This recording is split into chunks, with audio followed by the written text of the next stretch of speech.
আসসালামু আলাইকুম ওয়া রাহমাতুল্লাহি ওয়া বারাকাতুহু। সবাইকে অভিনন্দন, স্বাগতম আজকের জন্যে। বাংলাদেশে সদ্য যে নির্বাচন হয়ে গেল, এই নির্বাচনে সবাই স্বতঃস্ফূর্তভাবে ভোট দিয়েছেন এবং আমাদের দেশের আইন শৃঙ্খলা বাহিনী, বাংলাদেশের গর্বের স্থান, গর্বের প্রতিষ্ঠান বাংলাদেশ সেনাবাহিনী যে দক্ষতার সঙ্গে দায়িত্ব পালন করেছেন, আমার জানা মতে বাংলাদেশে নিহত হওয়ার ছাড়া এই প্রথম বাংলাদেশে কোনো নির্বাচন অনুষ্ঠিত হলো, which is a big achievement, অনেক বড় অর্জন বাংলাদেশের জন্য। এবং এটার জন্য বর্তমান যে ইন্টারিম সরকার আছেন, ডক্টর ইউনূসের নেতৃত্বে তাদের সকলকে মোবারকবাদ জানাই, সকলকে ধন্যবাদ জানাই, ইউনূস সাহেবকে ধন্যবাদ জানাই। এবং উনি বরাবরই বলে আসছিলেন যে একটা সুন্দর নির্বাচন উপহার দেবেন। প্রধান নির্বাচন কমিশনার জনাব এম এম নাসিরউদ্দিনও বলে আসছিলেন খুব সুন্দর নির্বাচন উপহার দেবেন। আমি মনে করি ব্যক্তিগতভাবে ওনারা অত্যন্ত সাকসেসফুলি, খুব সুন্দরভাবে, বাগাড়ম্বরতা ছাড়াই, বড় বড় কথাবার্তা বলা ছাড়া ওনারা সুন্দরভাবে নির্বাচনটা উপহার দিতে পেরেছেন। এবং আমাদের সেনাবাহিনী প্রধান জনাব ওয়াকারুজ্জামান এবং বিমান বাহিনী এবং নৌবাহিনী প্রধান দ্বয়ও অত্যন্ত দক্ষতার সঙ্গে সেনাবাহিনীকে পাশে নিয়ে এই নির্বাচন পরিচালনা করেছেন। পুলিশও অনেক ভালো দায়িত্ব পালন করেছে। সব মিলিয়ে আনসার ভিডিপি অনেক ভালো দায়িত্ব পালন করেছে, ভালো গাইডলাইন দিয়েছেন আনসারের ডিজি সাহেব। সব মিলিয়ে আমি যেটা লক্ষ্য করেছি দূর দেশ থেকে, সেটা অত্যন্ত সুন্দরভাবে সবাই কাজ করেছেন। রাজনৈতিক দলগুলো একটু উত্তেজনা ছিল কিছুদিন আগে থেকেই, যে একটা হাইপ বা ভাইব যেটাই বলেন, এক ধরনের উত্তেজনাকর অবস্থা ছিল। বাট নির্বাচনের দিন কিন্তু কোনো ধরনের সহিংসতা বা আমরা দেখিনি। অত্যন্ত সুন্দরভাবে নির্বাচন হয়েছে এবং নির্বাচনের ফলাফল যা হয়েছে সেটা জন্যে বাংলাদেশ জাতীয়তাবাদী দল বিএনপির চেয়ারম্যান এবং বিএনপির প্রত্যেকটি সদস্যকে আমি মোবারকবাদ জানাই এবং শুভেচ্ছা জানাই যে এটা সুন্দর রেজাল্ট হয়েছে। অ্যাট দ্য সেম টাইম আমি জামাত ইসলামের আমির ডক্টর শফিকুর রহমান সহ ওনার দলের সকল নেতাকর্মীকেও শুভেচ্ছা জানাতে চাই, কারণ এ পর্যন্ত ওনারা বাংলাদেশ স্বাধীনতার পরে এই যে রেজাল্ট পেয়েছেন, সেই ধরনের রেজাল্ট ওনারা পাননি। এবং ওনারা মেইন অপোজিশনে বসবেন এবং অপোজিশন লিডার হিসেবে যেই হোক না কেন ওনাদের দল থেকে, তারা প্রচুর সুযোগ সুবিধা পাবেন বাংলাদেশের আইন অনুযায়ী। ক্লার্ক থানায় ঘুরবেন এবং অফিস আদালত সবই পাবেন। এবং ওনাদের দল থেকে বিরোধী দলীয় নেতা হবেন, বিরোধী দলীয় উপনেতা হবেন, বিরোধী দলীয় হুইপরা থাকবেন। So there are lot of positions. এবং সংসদীয় যে স্থায়ী কমিটিগুলো, সেখানটাতেও ওনাদের অবস্থান থাকবে। এবং এবারে দ্বিকক্ষ বিশিষ্ট সংসদ হবে, সেখানেও সিনেটর হিসেবে অনেকেই ওখানে ইয়ে পাবেন, যেহেতু পিআর পদ্ধতিতে সিনেটর মনোনীত হবেন, সেখানে প্রচুর সুযোগ সুবিধা থাকবে। তো আমি মনে করি আমরা যে স্বপ্নটা দেখেছিলাম বাংলাদেশে সবাই মিলেমিশে, একটা বিরোধী দল থাকবে খুবই গঠনমূলক সমালোচনা করার জন্য সরকারের, এবং ভালো করে আমাদের কাজগুলোকে তদারকি করা, মনিটরিং করা, সুন্দর করে সরকারের সমালোচনা করা বা সরকারকে পথ দেখিয়ে দেওয়া। সেটার জন্য আমি মনে করি যে জামাত ইসলামী সহ এনসিপি এবং অন্যান্য বিরোধী দল এবং যারা স্বতন্ত্র সদস্য হয়েছেন, তারাও অনেকে তুখোড় সংসদ সদস্য হিসেবে এবারে দায়িত্ব পালন করবেন বলে আমি বিশ্বাস করি এবং আশা করি। এবং অত্যন্ত আনন্দিত যে সংসদে বেশ কিছু তুখোড় সদস্য, যারা এর আগে অনেক সুন্দরভাবে, অনেক স্বাবলম্বী, অনেক সুন্দর প্রাণবন্ত সংসদ ওনারা উপহার দিয়েছেন, যেমন আন্দালিব রহমান পার্থ, যেমন জোনায়েদ সাকি সাহেব, আমার খুব প্রিয় একজন ব্যক্তি, উনিও ভালো করবেন আশা করছি। Mister Hasnat, young man, but he will do very well. আমি আশা করি যে ওনারা কোনো ধরনের কাদা ছোড়াছুড়ি বা কোনো ধরনের বাজে বক্তব্য, কথাবার্তা না বলে সুন্দর বক্তব্য দিয়ে ওনারা ওনাদের অবস্থানকে সুন্দরভাবে বাংলাদেশের স্বার্থে, বাংলাদেশের মানুষের স্বার্থে ওনারা তুলে ধরবেন। আমি আশা করি এবারের সংসদে যারা গেছেন তারা অত্যন্ত স্বাবলম্বী, সুন্দর এবং একটা চৌকস সংসদ সদস্য। এইখানে দুই ধরনের মিশ্রণ হয়েছে, এক ধরনের সিনিয়র নেতারাও আছেন, আবার আমাদের একদম তরুণ ২৬ বছর বয়সের মাসুদ হান্নান মাসুদ, উনিও আছেন। তো সেই ক্ষেত্রে আমরা আশা করছি একটা সুন্দর প্রাণবন্ত সংসদ এবং একটা সুন্দর সরকার। আমাদের নেতা জনাব তারেক রহমান, ওনার দীর্ঘ অভিজ্ঞতা, অনেকে হয়তো ওনার অভিজ্ঞতা সম্বন্ধে জানেন না, বাট আমি ওনার সঙ্গে কিছুদিন কাজ করার সৌভাগ্য হয়েছিল। সে সুযোগ সুবাদে 97 থেকে 2002 ওনার সঙ্গে অ্যাক্টিভলি আমি কাজ করেছি এবং সেইখান থেকে ওনার সঙ্গে দেখেছি যে উনি কত তীক্ষ্ণ, যে কারণে আমি কয়েকদিন আগে আমার ফেসবুক পেজে একটা পোস্ট দিয়েছিলাম, যে কিছুদিন আগে থেকে দিচ্ছিলাম যে তারেক সাহেব নির্বাচনে অত্যন্ত দক্ষতার সঙ্গে ওনার যে কারিশমা সেটা উনি দেখাবেন এবং সেটা উনি দেখালেন। আমি নির্বাচনের রেজাল্ট আসার পরেও যখন অনেকে বিচলিত, আমি তখনও বিচলিত হইনি, কারণ 2001 সালে যখন উনি অত্যন্ত বিচলিত ছিলেন, প্রথম যখন 18 থেকে 20টা সংসদের রেজাল্ট আসলো তখন অনেকেই বিচলিত ছিলেন। ইভেন তারেক সাহেব নিজেও বিচলিত ছিলেন যে কি হচ্ছে, 20টা সিট বিএনপি দেখা গেল যে অলমোস্ট একটাও পায়নি, এর মধ্যে 18-20টা সিট চলে গেল আওয়ামী লীগের পক্ষে। বাট তারপরে থেকেই যে আসা শুরু হলো বিএনপির পক্ষে, এরপরে থেকে কন্টিনিউসলি 227 না 229 আসন বিএনপি জয়লাভ করলো 2001 সালে। That was something, a result of massive work, massive plan, massive actions, প্রচুর পরিমাণে খাটাখাটনি, প্রচুর পরিমাণে মেধার বিকাশ, সব মেধাকে একত্রিত করে উনি যে প্ল্যান, যে ডিজাইন করেছিলেন, সেটার ফলাফল ছিল এই রেজাল্ট। এবং ইলেকশন কারাটা, ইলেকশনের রাজনীতি আর ওই হলের রাজনীতি, এটা সংসদ নির্বাচন কমপ্লিটলি ভিন্ন জিনিস, এটা মানতে হবে। কারণ জনগণকে কি করে একত্রিত করতে হয়, জনগণের ভোটকে কি করে একত্রিত করতে হয়, জনগণের ভোটকে মোবিলাইজ কিভাবে করতে হয়, জনগণকে কিভাবে এক জায়গায় আনতে হয়, সেটা তারেক সাহেব খুব সুন্দরভাবে জানেন। এবং ওনাদের যত 18 বছরে যে এই পরিবারটা কি ধরনের অত্যাচারের সম্মুখীন হয়েছে সেটা আল্লাহ মালিক জানেন এবং আপনারা দেখেছেন যে ফ্যাসিস্ট যেভাবে এই পরিবারকে সেই 2007 সাল থেকে শুরু করে যেভাবে যে আরে ওনাদেরকে নির্যাতন করেছে, এটা তো আল্লাহর কাছ থেকেই ওনাদের প্রাপ্য।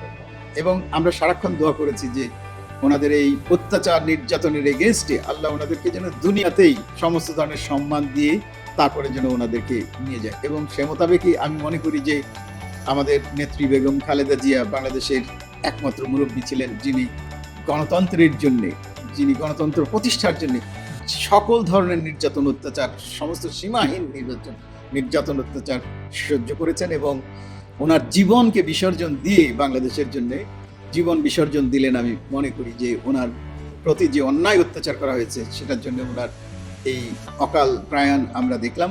বাট আমি মনে করি যে বাংলাদেশের মানুষ ওনাকে যে ভালোবাসা, ওনাকে যে শ্রদ্ধা, ওনাকে যে সম্মান দিয়েছেন, এটা অকল্পনীয়, অকল্পনীয়, অকল্পনীয়।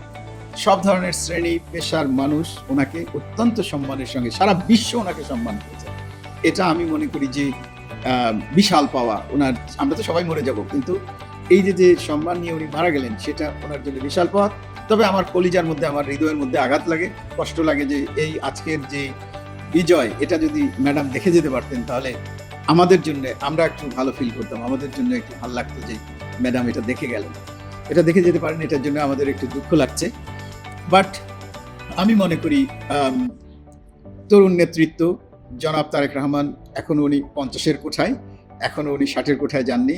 ওনার জন্ম 20 নভেম্বর, আমার জন্ম 19 নভেম্বর, এবং অলমোস্ট একই সালে, 1 বছরের পরে আমার। বাট আমি মনে করি যে বাংলাদেশের এই তরুণ নেতৃত্ব এখন সমসাময়িক পৃথিবীর যে ডেভেলপমেন্ট, যে উন্নয়ন চলছে, সেটার জন্যে বাংলাদেশকে সেই উন্নয়নের সোপানে নিয়ে যাওয়ার জন্যে তারেক রহমান সাহেব এবার বলিষ্ঠ নেতৃত্ব দেবেন। এবং ওনার এই যে 17 বছরের বিদেশে এই এক্সাইলে থাকা, এই সময় উনি যে অভিজ্ঞতা, উনি যে দক্ষতা, উনি যে আন্তর্জাতিকভাবে যে আন্তর্জাতিক অঙ্গন থেকে যে অভিজ্ঞতা সংগ্রহ করেছেন, তার কিছু কিছু আমরা দেখতে পেয়েছি ওনার ঢাকায় আগমনের শুরু থেকে। এটা একটা ব্যতিক্রমধর্মী কার্যক্রম উনি পরিচালনা করেছেন এবং উনি সামনের দিকে করবেন। এবং আমি আশা করি উনি ওনার তীক্ষ্ণ বুদ্ধি দিয়ে অত্যন্ত দক্ষতার সঙ্গে একটা ক্যাবিনেট বাংলাদেশকে উপহার দেবেন, যে ক্যাবিনেট বাংলাদেশের এই 20 কোটি মানুষের, আমরা যে হিসাবই করি না কেন বাংলাদেশের লোক সংখ্যা 20 কোটির উপরে, অতএব এই 20 কোটি লোক সংখ্যা, অল্প ছোট একটি দেশ, এখানে আমাদের প্রচুর সম্ভাবনা, but at the same time we have tremendous amount of problems. এবং এই সমস্যার সমাধান করার জন্য, আমাদের ব্যবসা বাণিজ্যকে উন্নত করার জন্য, আমাদের জীবন থেকে, আমাদের সমাজ থেকে যেসব দুর্বিষহ সমস্যা আছে সেই সমস্যাগুলোকে একদিকে সমাধান করা, আর একদিকে তরতর করে আমাদেরকে সুন্দর ভালো কিছু কর্মসূচি নিয়ে সামনের দিকে এগিয়ে যাওয়া, একদিকে সমস্যার সমাধান, আরেকদিকে সামনের দিকে আগানো, এটা উনি করবেন বলে আমি আশা করি। এবং সেটার জন্য এক ধরনের নেতৃত্ব, সেটার জন্য ওনার যে চৌকস টিম, সেই টিমটা অত্যন্ত গুরুত্বপূর্ণ। যে উনি যে টিমটা সিলেক্ট করবেন সেই টিম যাতে কাজ করতে পারে। এখন পুনর্বাসনের সময় নেই, কাউকে পলিটিক্যালি পুনর্বাসন করতে হবে, সেটার জন্য পলিটিক্যালি কাউকে খুশি করতে হবে। আমার মনে হয় তারেক রহমান সাহেব সেটা করার জন্য বাধ্য নন। আমি মনে করি যে দেশের স্বার্থে, মানুষের স্বার্থে, যে মানুষরা ওনাকে ভোট দিয়েছেন সেই মানুষদের স্বার্থে, দেশের সার্বজনীন সবার স্বার্থে উনি একটা চৌকস ক্যাবিনেট উপহার দিবেন। আমাদের সিনিয়র যারা আছেন তাদের প্রতি বিশেষ শ্রদ্ধা রেখে বলছি, সিনিয়রদের এখন আসলে রিটায়ারমেন্টের সময়। আমাদের সব সাবজেক্টেই রিটায়ারমেন্টের একটা এজ আছে, কিন্তু পলিটিক্সে কোনো রিটায়ারমেন্টের এজ নেই। এইখানেও একটা আসলে আমাদের আনঅফিসিয়ালি একটা মনস্তাত্ত্বিকভাবে আমাদেরকে একটা জায়গাতে আসতে হবে যে 70 বছরের পরে আর পলিটিক্স না করা, পলিটিক্স থেকে স্বেচ্ছায় চলে যাওয়া, এবং পরবর্তী জেনারেশনকে দরকার হলে আপনারা পলিটিক্যালি পরীক্ষা, তাদেরকে সুন্দর করে ট্রেন আপ করে, তাদেরকে ভালো করে পলিটিক্সে পাঠদান করে তাদেরকে আপনারা পলিটিক্সে রেখে গেলেন আমাদের পরবর্তী জেনারেশন। যেমন আমি একটার কথা বলতে পারি, যেমন চিটাগংয়ে মীর মোহাম্মদ নাসির উদ্দিন সাহেব, উনি বেঁচে আছেন কিন্তু ভালো সুস্থ আছেন, কিন্তু ওনার ছেলেকে পলিটিক্সে দিয়েছেন, Mir Hilal Uddin. Congratulations, young man, উনি আসছেন পলিটিক্সে, হুইচ ইজ ভেরি গুড। আমাদের আব্দুল্লাহ নোমান ভাই মারা গেছেন, আল্লাহ ওনাকে বেহেশত নসিব করে, একজন খুবই সুন্দর মানুষ ছিলেন। ওনার ছেলে সংসদ সদস্য হয়েছেন, আমি অত্যন্ত খুশি হয়েছি। Congratulations to him. অলসো আমাদের ফজলুর রহমান পটল ভাই, ওনার কন্যা পলিটিক্সে এসছেন এবং পাশ করেছেন, অত্যন্ত খুশি হয়েছি। তো সিমিলারলি আমাদের পলিটিক্সে অনেকেই, আমাদের সব দলেই পলিটিক্সে এই ধরনের ইয়াং জেনারেশনকে আনা এবং আমাদের সিনিয়রদের সসম্মানে সুন্দরভাবে পলিটিক্স থেকে আস্তে আস্তে বিদায় নেওয়া, চলে যাওয়া এবং রেস্ট নেওয়া। ওনাদেরও তো রেস্ট, রিল্যাক্সেশনের দরকার আছে, ওনাদেরও তো কিছু সময় একান্তভাবে কাটানোর দরকার আছে, ওনাদের লাইফ হিস্ট্রি লেখার দরকার আছে, ওনাদের যেই দীর্ঘ অভিজ্ঞতা ওনারা সেগুলো দিতে পারেন, যে কোনো সময় আমাদেরকে সেই উপদেশ ওনারা দিবেন। কিন্তু সেটার জন্য পলিটিক্সে লেগে থাকতে হবে, এবং অসুস্থ উনি হসপিটালে আছেন, আবার পলিটিক্সেও থাকতে হবে সারাক্ষণ। আমি এটার ব্যক্তিগতভাবে এটার বিপক্ষ শক্তি। যেমন আমি 70 বছর যদি বাঁচি, আল্লাহ যদি রহম করে, তাহলে আমি 70-এর পরে একদিনও আমি পলিটিক্সে, কেউ চাইলেও আমি থাকতে চাই না, পলিটিক্স থেকে আমি দূরে থাকতে চাই। আমার নেক্সট জেনারেশন, আমার ছেলে, আমার অন্যরা যদি কেউ পলিটিক্স করতে চায় তাহলে করবে, তাদেরকে আমি সাপোর্ট করব, তাদেরকে সাহায্য করব। আমাদের দেশের অনেকগুলো সমস্যা চরম, তার মধ্যে কিছু সমস্যা গত কয়েক বছরে, আমি যেহেতু বিদেশে নির্বাসনে আছি, সেই ক্ষেত্রে আমি কয়েকটা বিষয় আমার কাছে অত্যন্ত দুঃখজনক লেগেছে। একটা হলো, আমরা দেখি প্রায় যে বাংলাদেশের এই যে বিনিয়োগ, বিদেশি বিনিয়োগ, আমাদের ইউনুস স্যারের সঙ্গে আমার সম্পর্ক অত্যন্ত ভালো ছিল, বা আছে এখনো অত্যন্ত ভালো সম্পর্ক, কিন্তু উনি আশিক চৌধুরী সাহেবকে নিয়ে আসলেন বাংলাদেশের বিনিয়োগের জন্য। আসলে বাংলাদেশে না, বিনিয়োগের বিষয়টাই ভিন্ন, কারণ বিনিয়োগের বিষয়টা নিয়ে আমি অনেক দীর্ঘদিন ধরে কাজ করি বিওআইয়ের সঙ্গে, প্রায় আজ 30 বছর অলমোস্ট। বাট আমার অভিজ্ঞতায় বলে, বিনিয়োগ যদি আনতে হয় তাহলে আপনাকে সমসাময়িক হতে হবে, আপনাকে কন্টেম্পোরারি এবং আপনাকে অ্যাডভান্সড হতে হবে। এখন আমি একটি ক্ষুদ্র উদাহরণ দিই। যেমন আমাকে 2007 সালে যারা ক্ষমতায় দখল করলেন আর্মি, ওনারা আমাকে এই বিনিয়োগ বোর্ডের চেয়ারম্যান হওয়ার জন্য অফার করেছিলেন। আমি ওনাদের, আমার বইয়ের মধ্যে লেখা আছে দিন বদলের কথা, যে আমি ওই অফারটাকে এমন কঠিন করে দিয়েছি ওনাদেরকে, ওনারা আর আমাকে নিতে পারেন নাই। কারণ আমি বলেছিলাম যে আমার পক্ষে সরকারি চাকরি করা সম্ভব না, 1 নম্বর, এবং সেক্রেটারি পদমর্যাদায় আমি কোনো চাকরি করব না, 2 নম্বর, আমার এই পোস্ট যদি মন্ত্রী পদমর্যাদা হয় এবং আমি কোনো বেতন ভাতা নেব না, কোনো গাড়ি ঘোড়া ব্যবহার করবো না, আমার অফিস থেকে আমি বিওআই চালাবো, এবং আমি যে ইনভেস্টমেন্ট আনবো সেই ইনভেস্টমেন্টের এগেনস্টে আমাকে কমিশন দেবেন, আমাকে হয় ইকুইটি দেবেন অথবা কমিশন দেবেন।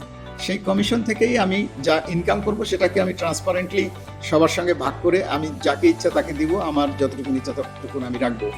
আর আমি এই যে বিদেশে যাব, আসবো এবং বিদেশ থেকে লোকজন আসবে, তাদেরকে ট্রিট করব, এই খরচ আমি নিজেই বিয়ার করব, আমার জন্য কিছু করতে হবে না। যেমন এখন এর কারণ হলো, আমি যখন জিজ্ঞেস করলাম যে বিওআই চেয়ারম্যানের, এক্সিকিউটিভ চেয়ারম্যানের ট্রাভেল অ্যালাউন্স কত, তো ওই সময় আমাকে ওনারা বললেন যে $140 পার ডে।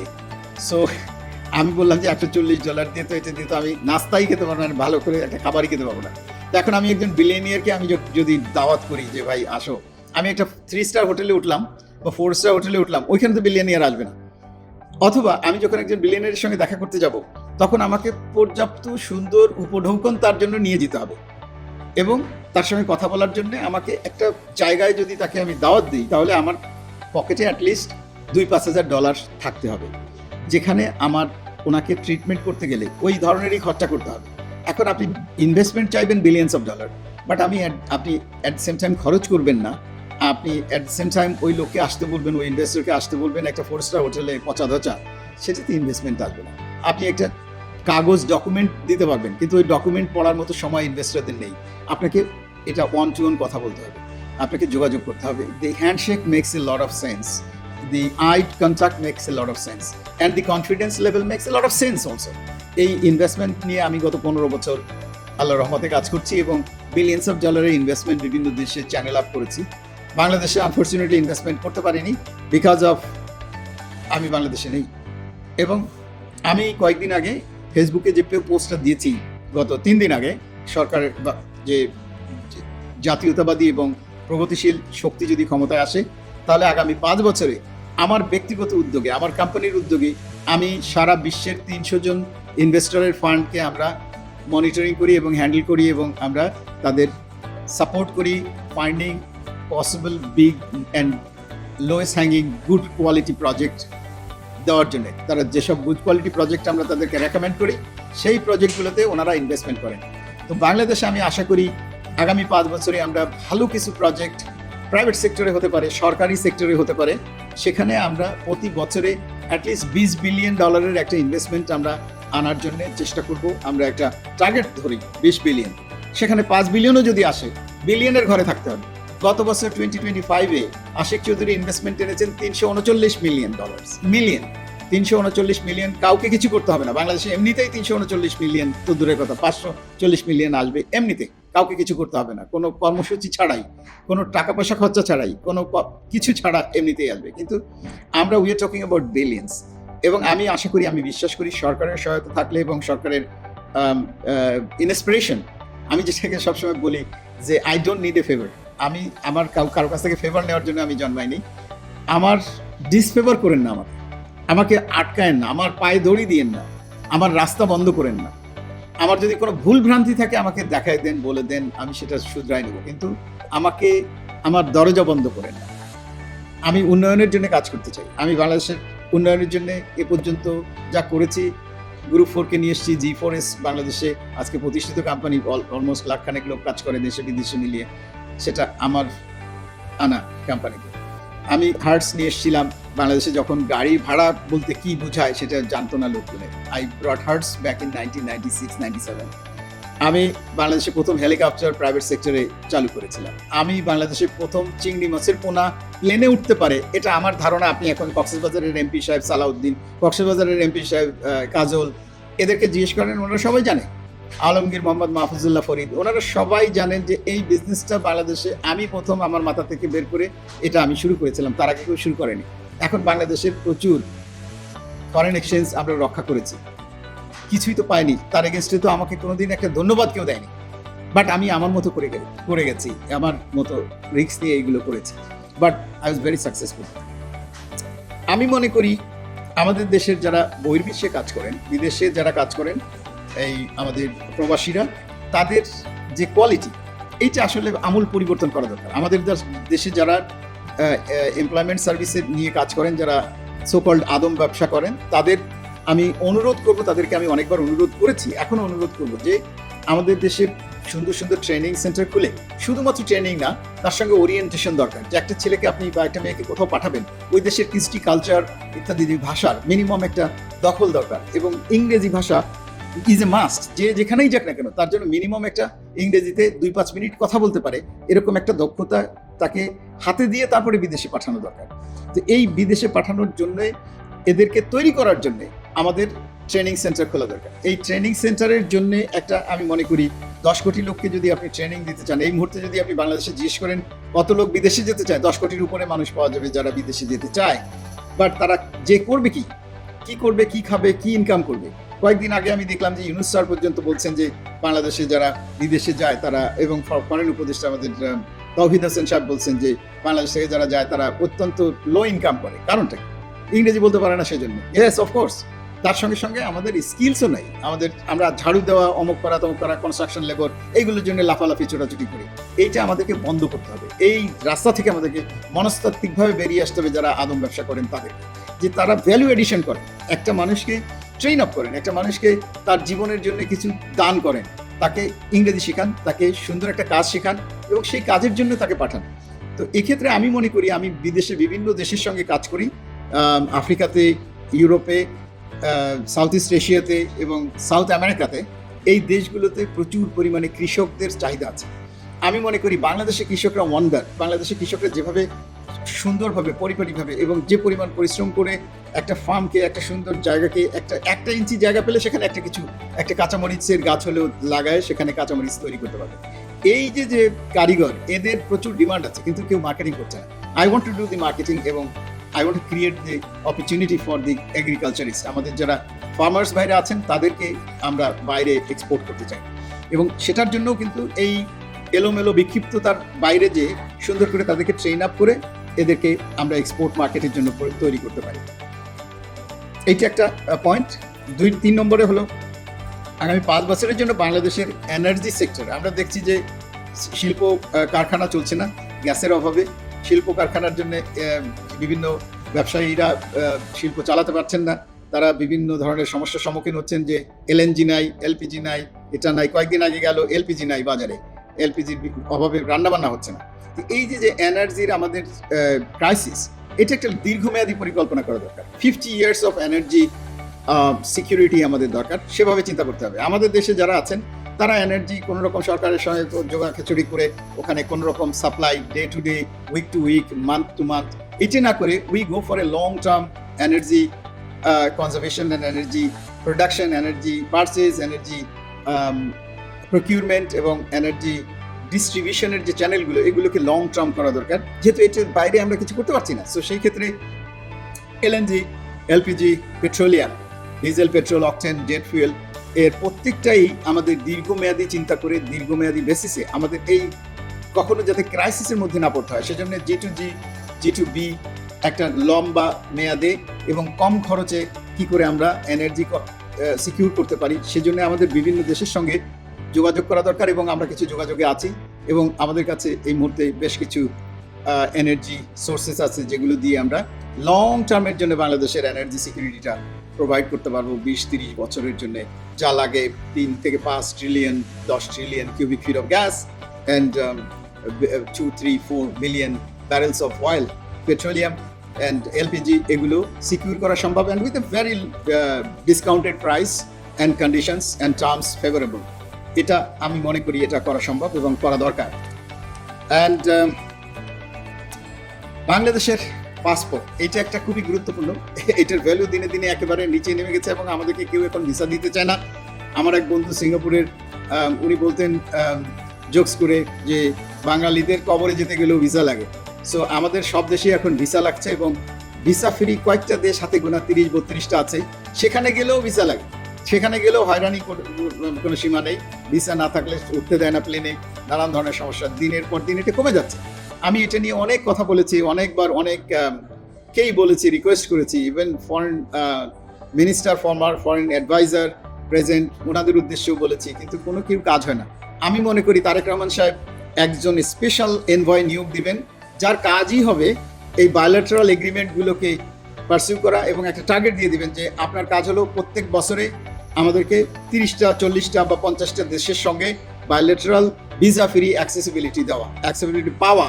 আমরা তো সারা বিশ্বকে দিয়ে রেখেছি, বাংলাদেশে যাওয়ার জন্য তো কারোর ভিসা লাগে না, সামান্য কয়েকটা দেশের ভিসা লাগে, আর বাকি সবগুলো দেশে ভিসা ফ্রি বাংলাদেশে যেতে পারে, ভিসা অন অ্যারাইভাল। বাট আমাদেরকে তো কেউ দিচ্ছে না, আমরা একতরফাভাবে সবাইকে দিচ্ছি, কিন্তু আমরা নিতে পারছি না, কারণ আমাদের কোনো অ্যাম্বাসেডরের মধ্যে এটা নিয়ে কোনো ধরনের উদ্যোগ, উৎকণ্ঠা, কোনো ধরনের চিন্তা, চেতনা, ভাবনা কিছুই আমি দেখিনি। unfortunately, with all due respect on some of the ambassadors, but most of the current ambassadors যারা আছেন তারা আমার উপরে রাগ করতে পারেন, বাট এটা বাস্তবতা যে ওনাদের কোনো আগ্রহ এটার উপরে নেই। ওনারা শুধু আছেন দাওয়াতপত্র, গাড়ি ঘোড়া, বাসা বাড়ি, বাচ্চা কাচ্চা, বিদেশে পড়াবেন, এটা ওটা, এগুলো নিয়ে আছেন। একটা ধরনের কারোর দেশের স্বার্থে কোনো কাজ করার কোনো আগ্রহ আমি দেখিনি অন্তত। রিসেন্টলি আমি দেখিনি। আমি একাধারে নাম বলতে পারবো অনেকগুলো, কিন্তু আমি কাউকে সিঙ্গেল আউট করতে চাই না। আমি এটার জন্য বারে বারে অনুরোধ করব, বিনীত অনুরোধ করবো তারেক রহমান সাহেবকে যে আপনি একজন বলিষ্ঠ নেতা, এবং আমি মনে করি যে আপনি একজন খুবই দক্ষ মন্ত্রী, প্রতিমন্ত্রী, এবং সঙ্গে 3-4 জন ফরেন উপদেষ্টা নিয়োগ দিবেন বা স্পেশাল এনভয় নিয়োগ দিবেন, যারা আপনার কাছে অথবা আপনার মনোনীত কারো কাছে রিপোর্ট করবে। এবং স্পেশাল 2-3টা বিষয়, একটা হলো যে আমাদের বায়োলেটারাল এই কান্ট্রিগুলোতে 100টা দেশে আমরা কি করে ভিসা ফ্রি এন্ট্রি পেতে পারি। কেউ যদি না পারে তাহলে আমি হায়দারুজ্জামান রিস্ক নিয়ে বলছি, এবং এই ব্যাপারে যদি আমার ব্যর্থতা থাকে, আমি যদি 100টা দেশ 5 বছরে আপনাকে ভিসা ফ্রি এন্ট্রি না দিতে পারি, তাহলে আমাকে যেখানে ইচ্ছা সেখানে আপনারা জনতার সামনে ফাঁসি দিয়ে দিতে পারেন। আমি আমার দায়িত্ব নিয়ে বলছি। তার সঙ্গে আরেকজন হবে special envoy for commerce, foreign মিনিস্ট্রিতেই উনি থাকবেন, কিন্তু আমাদের বিভিন্ন দেশে কমার্স উইং আছে, কিন্তু তাদের কোনো কাজ নেই। তারা কয় টাকা ব্যবসা করলো, তারা কতগুলো এক্সপোর্ট করলো, কতটুকু ইনক্রিজ করলো বাণিজ্য, কি আইটেম বিক্রি করলো, কয়টা সেমিনারে সামিটে অ্যাটেন্ড করলো, তার কোনো ধরনের কোনো রেকর্ড পর্চা, কোনো ধরনের মনিটরিং কিছু নেই। এদেরকে হিসাবে আনতে হবে, আমাদেরকে হিসাব কষাইতে হবে, এবং এই ভদ্রলোকই পারবেন বা এই ভদ্র মহিলা পারবেন যাকে আপনি দায়িত্ব দেবেন সে। এটা হলো 2 নম্বর। 3 নম্বরে হলো আমাদের পলিটিক্যালি অনেকের সঙ্গে সম্পর্ক অত্যন্ত খারাপ। বাংলাদেশের নাম শুনলেই ওরা খেপে যায়। এদের সঙ্গে আমাদের এই সম্পর্কগুলো মসৃণ করতে হবে। আমাদের ইন্ডিয়া, পাকিস্তান, এগুলো চায়না নিয়ে বসে থাকলে হবে না, আমেরিকা নিয়ে বসে থাকলে হবে না। দেয়ার আর মেনি কান্ট্রিজ, এবং সেইখানে আমাদের অল্টারনেটিভ মার্কেট খোঁজা দরকার। যেমন আমাদের টেক্সটাইল, গার্মেন্টস, এখন আফ্রিকাতে এত পরিমাণ লোক, প্রায়